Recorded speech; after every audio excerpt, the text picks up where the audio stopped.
Sidranas, we can do, we must do. Welcome in Jobling training institute. और thank you so much उन तमाम लोगों को जिन्होंने मेरे चैनल को लाइक किया, सब्सक्राइब किया और बहुत सारा सपोर्ट किया। और आगे भी मुझे आप लोगों के लाइक की, सब्सक्राइब की और बेइंतहा सपोर्ट की ज़रूरत है। आज जो टॉपिक है हमारा वो है official behaviour and bounding with staff. सबसे पहले हम ऑफिशियल बिहेवियर के बारे में बात करेंगे। देखो, जब आप घर से बाहर जाते हो तो आपकी बॉडी लैंग्वेज, आपकी वे ऑफ टॉकिंग, आपकी ड्रेसिंग, हर चीज़ रिप्रेजेंट करती है कि आप किस फैमिली से बिलोंग करते हो, आपका ख़ानदान क्या है, आपकी एजुकेशन क्या है और आपका मेयार क्या है। ऐसे ही जब आप जॉब में जाते हो तो वहाँ पर भी आप रिप्रेजेंट यही चीज़ें कर रहे हो कि आप किस फैमिली से बिलोंग करते हो। अच्छा, जॉब में रहते हुए जब आप किसी और से, आउटसाइडर से बात करते हो या अपने टीम से ही बात कर रहे हो तो तब भी आप यही चीज़ डिफाइन कर रहे हो कि आपकी फैमिली क्या है, आपकी खुद की एजुकेशन क्या है, आपका पॉजिटिव एटीट्यूड कितना है। और आप आउटसाइडर से जब बात करते हो तो ये भी बताते हो कि आपकी जॉब क्या है, आपकी डेजिग्नेशन क्या है। ये सारी चीज़ें बहुत इम्पॉर्टेंट होती है और ये वो सारी चीज़ें कह लें कि बहुत बड़ा एक रोल प्ले कर रही होती है बिहेवियर के हवाले से। और पॉजिटिव बिहेवियर रखना एक बहुत बड़ा आर्ट है, लेकिन बात शर्त है कि आपकी जो पॉजिटिविटी है वो इंटरनल भी हो और एक्सटर्नल भी हो। ऐसा नहीं हो कि इंटरनल आप में नेगेटिविटी ही हो और एक्सटर्नल आप पॉजिटिविटी का एक ड्रामा प्ले कर रहे हो। ऐसा नहीं हो सकता। जब तक इंटरनल आप पॉजिटिव बिहेवियर नहीं रखोगे आप आगे नहीं जाओगे। अच्छा, अक्सर ऐसा होता है कि जब हम जॉब कर रहे होते हैं तो अच्छे बुरे दोनों तरह के लोग हमारे आसपास बैठते हैं, हमारी गैदरिंग में होते हैं। तो बहुत सारे लोग अक्सर ऐसा होता है कि वो तनकीद वाले अंदाज में बात करते हैं, तंज़िया वाले अंदाज में बात करते हैं। उनका जो जवाब देने का स्टाइल होता है वो भी तंज़िया स्टाइल में होता है। तो उसके लिए यह है कि परेशान होने की ज़रूरत नहीं है। ऐसे बहुत सारे लोग मिलेंगे, टकराएंगे। कुछ ये है कि वो तंज़िया स्टाइल में सिर्फ़ और सिर्फ गुफ्तगू करेंगे, कुछ लोग ऐसे होंगे जो आपके साथ इंटरनल पॉलिटिक्स प्ले करेंगे। इस तरह से आपकी जड़ें काटने की कोशिश करेंगे। लेकिन जितना पॉजिटिव एटीट्यूड, पॉजिटिव बिहेवियर आपके अंदर होगा उतना ही आप आगे जाओगे। जो नेगेटिव एटीट्यूड रखने वाले बंदे होते हैं उनकी सिर्फ और सिर्फ छोटी सी सोच, छोटी सी समझ होती है। उनका जो सर्किल होता है वो सिर्फ थोड़ा सा ही होता है, छोटा सा होता है और वक्ती तौर का होता है, होता कुछ भी नहीं है। वो सिर्फ और सिर्फ अपने मफाद के लिए या अपने मकसद के लिए नेगेटिविटी का एक रोल प्ले कर रहे होते हैं। तो उससे घबराने की ज़रूरत नहीं है, क्योंकि नेगेटिव अप्रोच रखने वाले लोग कभी आगे नहीं बढ़ सकते। पॉजिटिव अप्रोच रखने वाले लोग हमेशा अच्छे लोगों से मिलेंगे, अच्छे लोगों से बात करेंगे, अच्छी नॉलेज गेन करेंगे। उनका एक मियार ही अलग होता है, उनकी सोच अलग होती है, उनकी चॉइस अलग होती है। और बड़ी अच्छी बात जो है वो है एक पाकिस्तान के बड़े मशहूर कह लें बहुत सीनियर मोटिवेटर हैं कासिम अली शाह। और वो बहुत अच्छा उन्होंने कहा कि हमेशा अपने से अच्छे की तलाश में रहो, हमेशा अपने से बेहतर इंसान के साथ उठना बैठना करो, उनके साथ रहो, उनसे नॉलेज गेन करो। वो इसलिए कि जितना आप अपने से सीनियर, अपने से कह लें कि अच्छे मेयार वाले इंसान के साथ आप उठना बैठना करोगे उतना ही आपका दिमाग खुलेगा भी, आप पॉलिश होगे, उतना ही आपके अंदर खाने पीने की, उठने बैठने की हर चीज़, मतलब आपकी बॉडी लैंग्वेज में इम्प्रूवमेंट आना शुरू हो जाएगी। और बहुत अच्छी एक बात है कि नेगेटिव अप्रोच रखने वाले लोग जो हैं ये हमें सिखा रहे होते हैं, ये हमें बता रहे होते हैं, वो अपना बता रहे होते हैं कि वो किस तरह से कह लें कि किस फैमिली से बिलोंग करते हैं। वो अपनी एक कहानी बता रहे होते हैं और हमें ये सिखा रहे होते हैं कि हमें उनसे किस तरह से बच के चलना है। अच्छा, नेगेटिव अप्रोच रखने वाले बंदों से बिल्कुल नहीं घबराना चाहिए। ये तो हमारे लिए बड़े हेल्पफुल साबित होते हैं, हमें आगे बढ़ने के लिए। वो हमें बता देते हैं कि वो कितनी बड़ी दीवार है हमारे लिए और हमें किस तरह से इस दीवार को तोड़ते हुए आगे निकलना है। और इस तरह की दीवारें, इस तरह के जो लोग हैं, ये कदम कदम पे मिलेंगे। कदम कदम पे आपको बड़ी ही ये कह लेंगे स्ट्रगल करनी पड़ेगी, बहुत सारे लेवल आपको क्रॉस करने पड़ेंगे।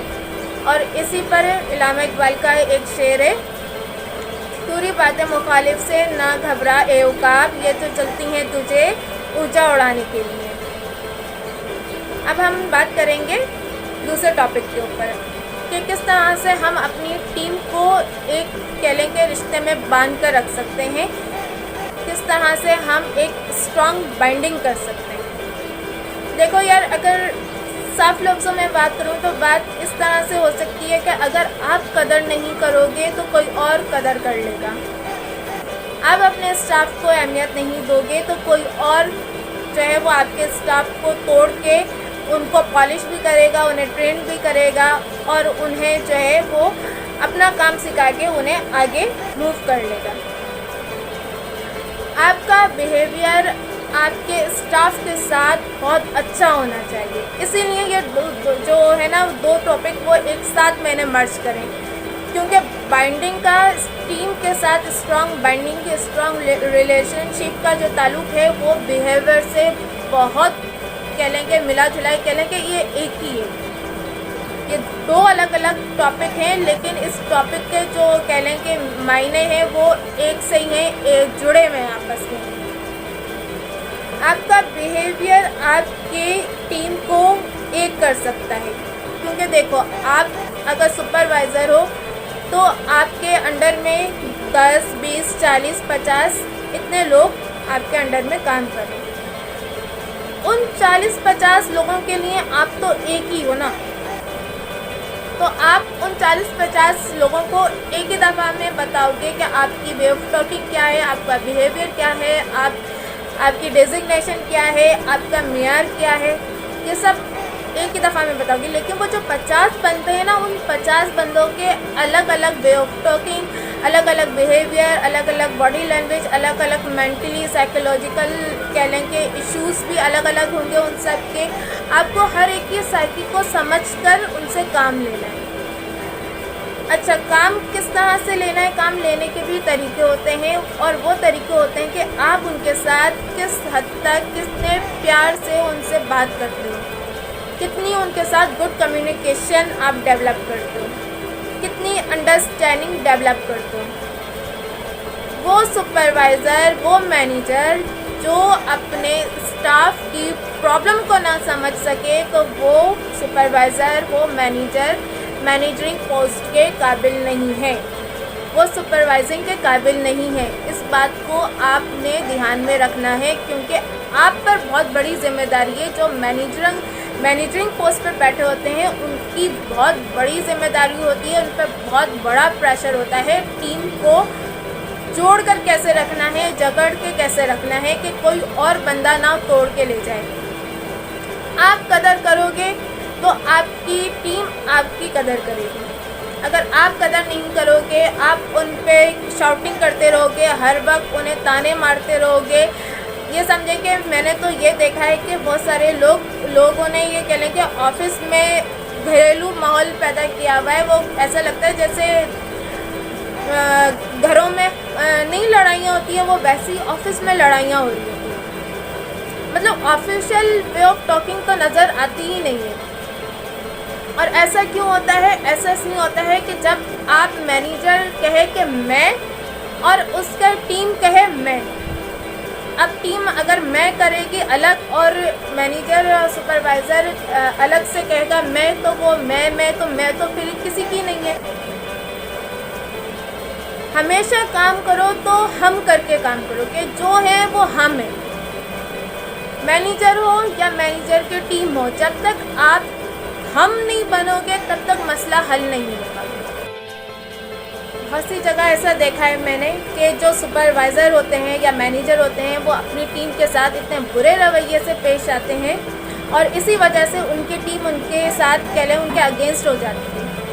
देखिए, अगर अपनी टीम को जोड़ के रखना है तो आपको अपना बिहेवियर अच्छा करना पड़ेगा, अपनी टीम के साथ मिलकर काम करना पड़ेगा, उनकी हर प्रॉब्लम को सॉल्व करना पड़ेगा, उनको देखना पड़ेगा बारीकी से आखिर जो काम आपने उनको दिया है उस काम में रुकावट कहाँ पर आ रही है।